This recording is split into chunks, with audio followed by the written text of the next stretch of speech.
until the government say so. Another thing that you've got to consider in regards to storage, especially if you don't take it home, is geographical or governmental risk. Now, this is a very and extremely unlikely, especially if you're storing at a place where it's a reputable establishment focused on storage.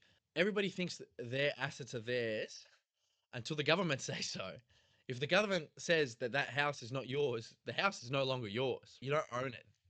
Tough luck. They can take it from you. And there's been a lot worse things that have happened throughout history rather than just repossession of assets.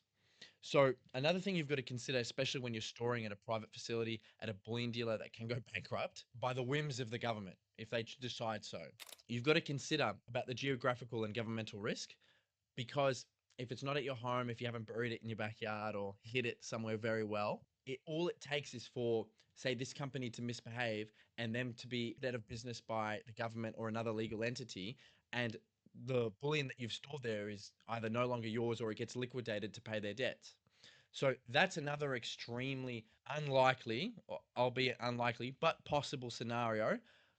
Again, we're buying these assets for those unlikely and very possible scenarios. So keep that in mind when storing your bullion at a storage facility or at a bullion dealer.